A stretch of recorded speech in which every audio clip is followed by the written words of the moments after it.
Hola chicos, it's Senora Hill again. So today we are going to be reading one of my favorite Dr. Seuss books, Horton Hears a Who.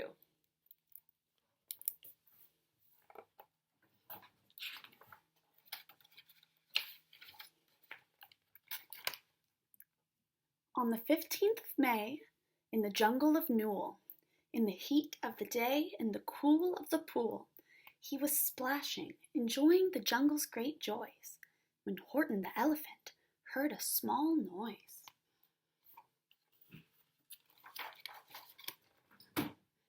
So Horton stopped splashing. He looked toward the sound. That's funny, thought Horton. There's no one around.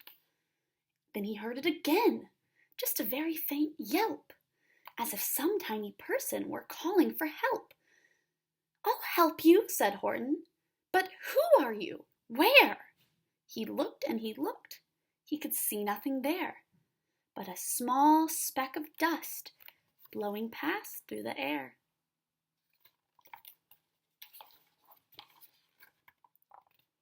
I say, murmured Horton, I've never heard tell of a small speck of dust that is able to yell. So you know what I think? Why, I think that there must be someone on top of that small speck of dust. Some sort of a creature of very small size, too small to be seen by an elephant's eyes.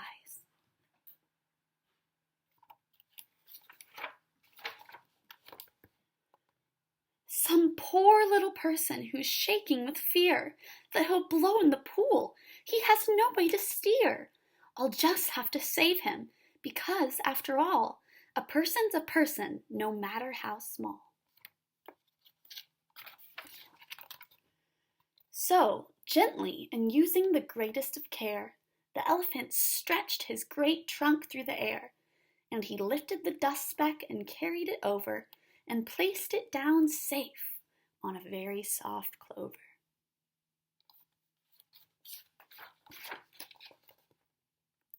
Humph, humphed a voice.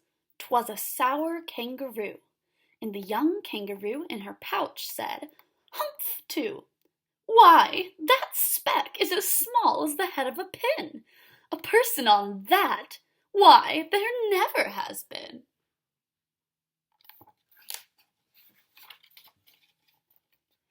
Believe me, said Horton, I tell you sincerely. My ears are quite keen, and I heard him quite clearly. I know there's a person there. Oh, I know there's a person down there. And what's more, quite likely there's two, even three, even four. Quite likely a family, for all that we know. A family with children just starting to grow. So please, Horton said, as a favor to me, try not to disturb them. Just please let them be.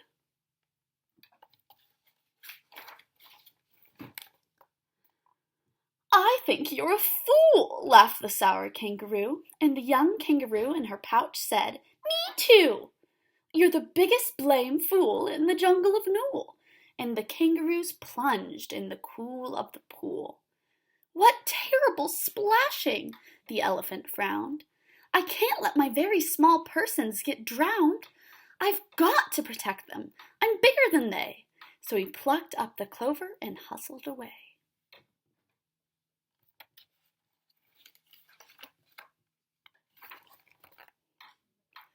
Through the high jungle treetops, the news quickly spread.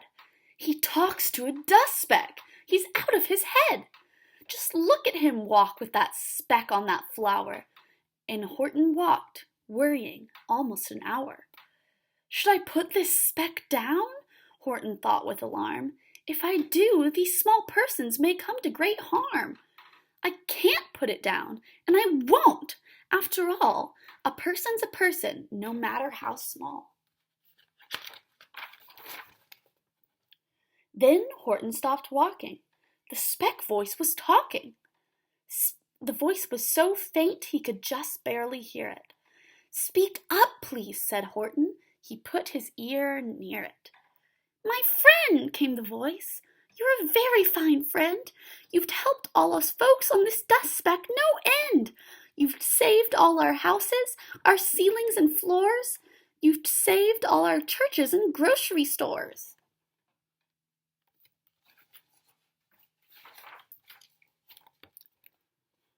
You mean, Horton gasped, you have buildings there too? Yes! Oh, yes, piped the voice. We most certainly do. I know, called the voice. I'm too small to be seen, but I'm mayor of a town that is friendly and clean. Our buildings to you would seem terribly small, but to us, who aren't big, they are wonderfully tall. My town is called Whoville, for I am a Who, and we Whos are all thankful and grateful to you. And Horton called back to the mayor of the town. You're safe now, don't worry, I won't let you down.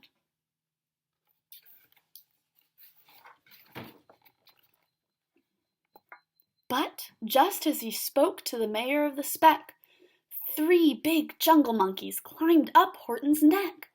The Wickersham brothers came shouting, What rot! This elephant's talking to Whos who are not! There aren't any Whos, and they don't have a mayor, and we're going to stop all this nonsense, so there!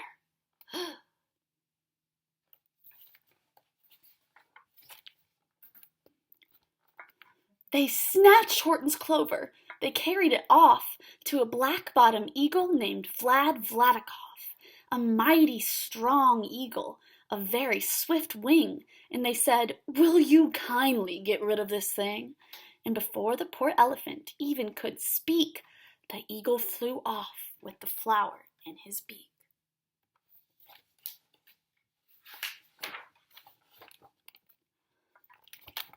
All that late afternoon and far into the night, that black-bottomed bird flapped his wings in fast flight, while Horton chased after with groans over stones that tattered his toenails and battered his bones, and begged, Please don't harm all my little folks, who have as much right to live as us bigger folks do.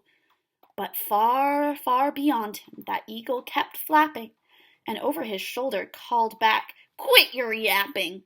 I'll fly the night through, I'm a bird, I don't mind it, and I'll hide this tomorrow, where you'll never find it.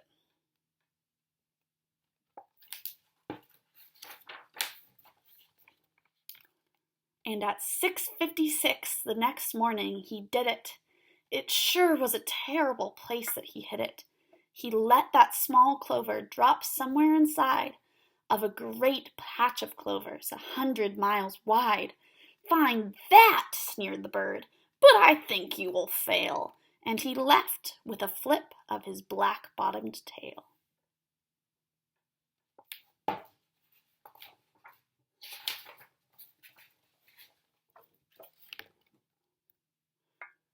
I'll find it, cried Horton.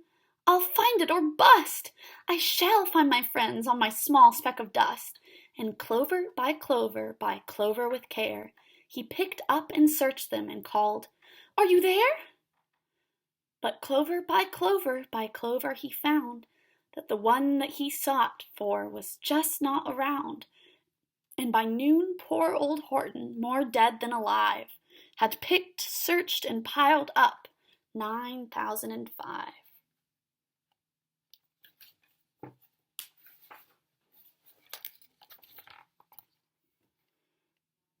Then on through the afternoon, hour after hour, till he found them at last on the 3,000,000th flower.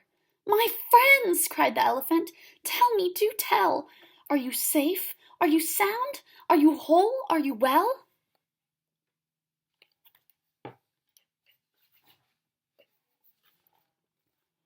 From down on the speck came the voice of the mayor.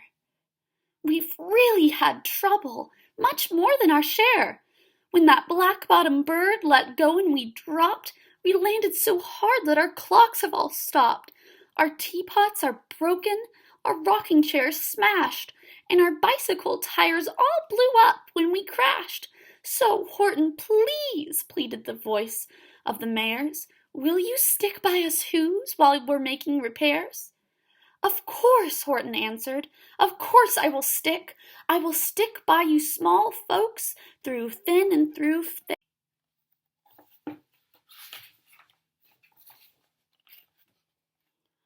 Humph, humphed a voice. For almost 2 days you've run wild and insisted on chatting with persons who've never existed. Such carryings on in our peaceable jungle. We've had quite enough of your bellowing bungle. And I'm here to state, snapped the big kangaroo, that your silly, nonsensical game is all through. And the young kangaroo in her pouch said, Me too!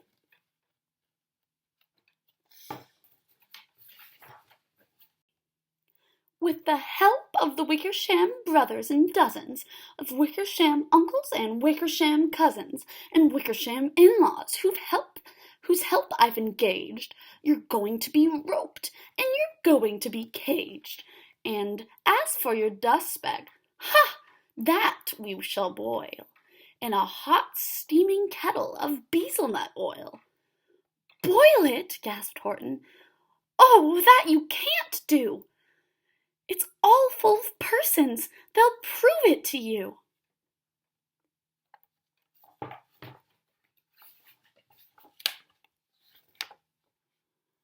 Mr. Mayor, Horton called. Mr. Mayor, you've got to prove now that you really are there. So call a big meeting. Get everyone out. Make every who holler. Make every who shout. Make every who scream. If you don't, every who is going to end up in a bezelnut stew.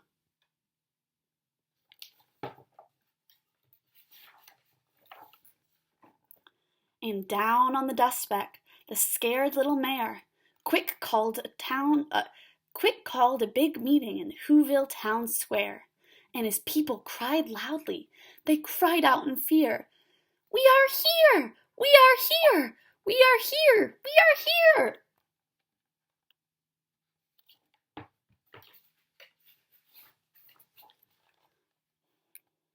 The elephant smiled. That was clear as a bell. You kangaroos surely heard that very well. All I heard, snapped the big kangaroo, was the breeze and the faint sound of wind through the far distant trees. I heard no small voices, and you didn't either. And the young kangaroo in her pouch said, Me neither.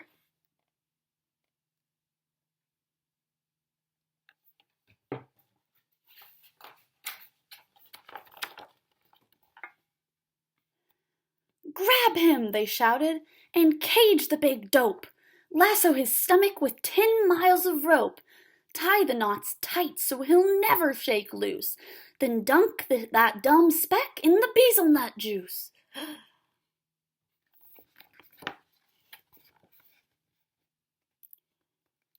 Horton fought back with great vigor and vim, but the Wickersham gang was too many for him. They beat him, they mauled him, they started to haul him into his cage, but he managed to call to the mayor, Don't give up, I believe in you all. A person's a person, no matter how small. If you make yourselves heard, so come on now and try.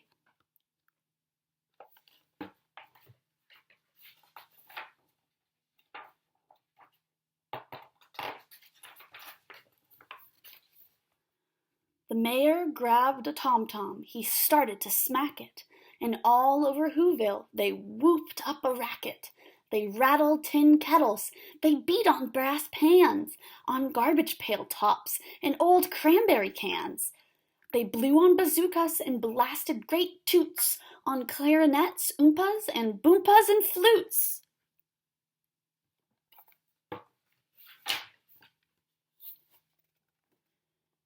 Great gusts of loud racket rang high through the air.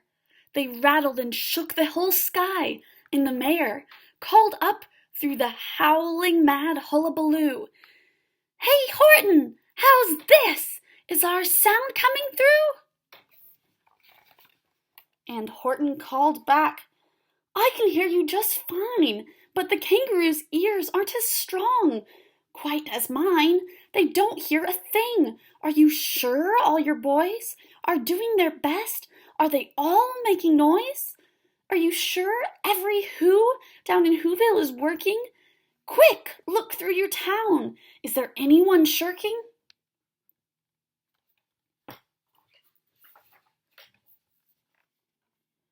Through the town rushed the mayor from the east to the west. But everyone seemed to be doing his best. Everyone seemed to be yapping or yipping. Everyone seemed to be beeping or bipping. But it wasn't enough, all this ruckus and roar. He had to find someone to help him make more. He raced through each building. He searched floor to floor.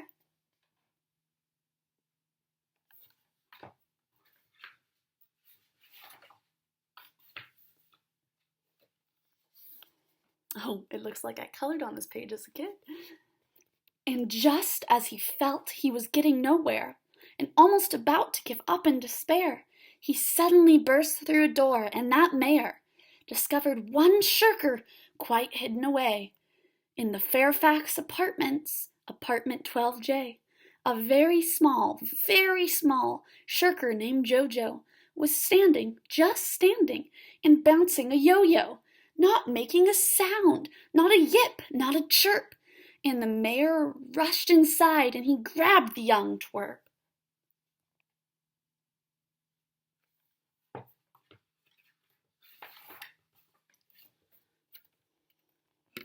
And he climbed with the lad up the Eiffelberg Tower.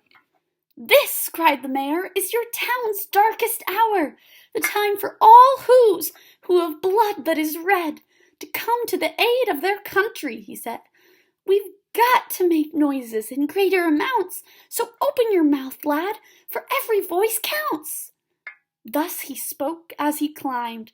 When they got to the top, the lad cleared his throat and he shouted out, "Yup!"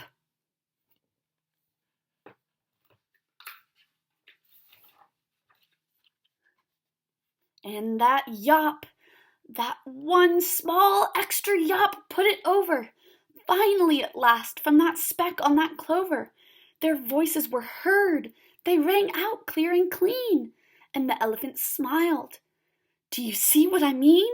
They've proved they are persons, no matter how small, and their whole world was saved by the smallest of all." "How true! Yes, how true," said the big kangaroo.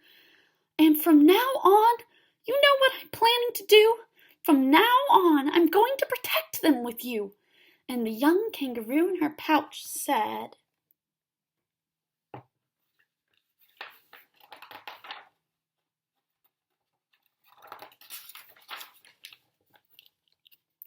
"Me too!